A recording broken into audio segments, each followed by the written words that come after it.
sir.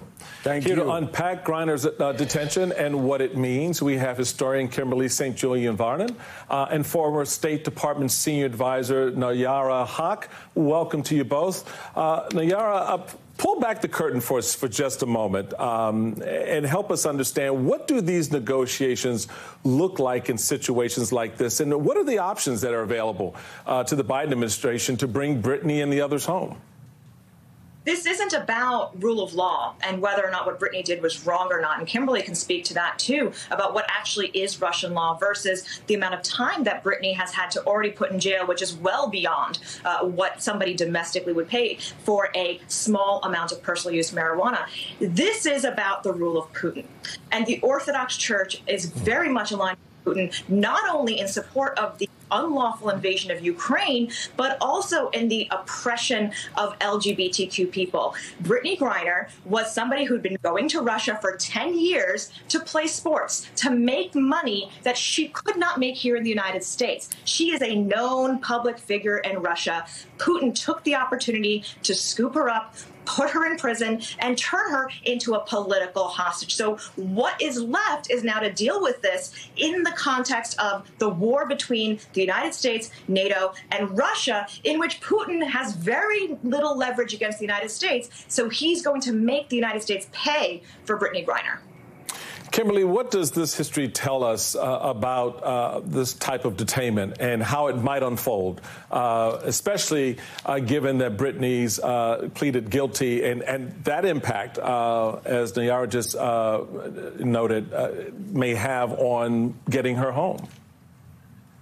So in the Russian legal system, you acknowledge your guilt, and acknowledging guilt is a kind of a way to signal to the court, especially this early in Brittany's trial, they're looking for leniency. But we have to emphasize that leniency in the Russian court does not necessarily mean a sentence below the prescribed sentence that the Russian law dictates, which for Brittany, for the heavy charge that she's facing, is 5 to 10 years. So it could be that she gets a 5-year sentence, and that would be the Russian court being lenient. So we have to kind of keep that in mind as we think about her upcoming trial on the 14th. Another issue is, and this isn't an issue, but it's a positive thing if we think about the strategy for why she would acknowledge her guilt, but also emphasize that she did not intend to break Russian law. It shows that she respects Russian law, but also it allows this process of a possible prisoner exchange to kind of start happening quicker. Once she's convicted is usually when we start seeing Russia engaging in any type of conversation about a prisoner exchange or a presidential pardon from President Putin. Yeah, it raises a couple of interesting points, and I want to go back to something you said about, Ms. Griner being there for 10 years. I think very few people know she's been going to Russia for some time. This wasn't just a pop-up trip. So when athletes like her, prominent athletes and Americans visit adversarial countries, can you speak to the preparation they undergo? Is any of that done through the State Department, for example, that helps them understand the do's and the don'ts so they don't get caught? They are warned and prepared to deal with the fact that you cannot express your full identity in Russia, that you are not supposed to be carrying massive amounts of marijuana, and what the local rules are, that you have to respect the local rules. But again, the whole reason she was there is because she, as the star of the WNBA, makes $250,000 a year. She makes less than a starting player on the NBA. So there is a domestic aspect to this that we can rectify. Everybody who wants to talk about free Brittany Griner, the activism has been great about keeping this on the radar for Russia, but it doesn't solve the problem that we face here at home of pay disparity, discrimination. Start going to WNBA games if you really care about it. They're a lot of fun. It's a great, different style of play. But we got to put our monies where our mouth is if we want to truly support female athletes here at home, not just when they become political hostages.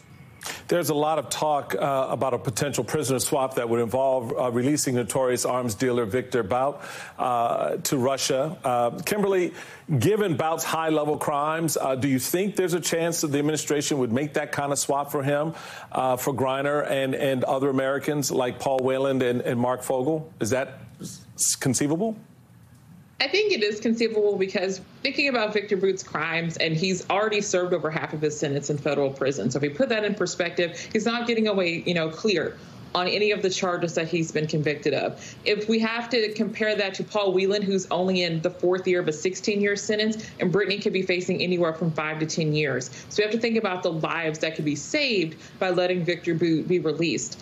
The good thing is, I mean, because he's been in American prison so long, his networks and his connections in Russia and around the world are probably nil. So thinking about the potential harms that could happen releasing Victor Bout versus the benefits of having Brittany Griner and Paul Whelan at home, I think we can see the positives there, and I think they outweigh the possible negatives.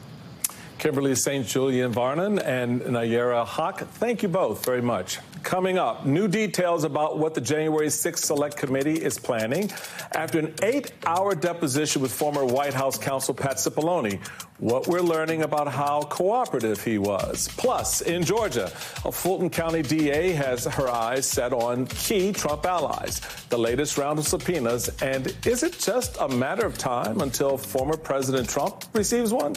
But first, my colleague Richard Louie with today's other top news stories. Richard. Michael, good to see you. Some of the stories we're watching. Japanese police today address problems in security for the late former Prime Minister Shinzo Abe.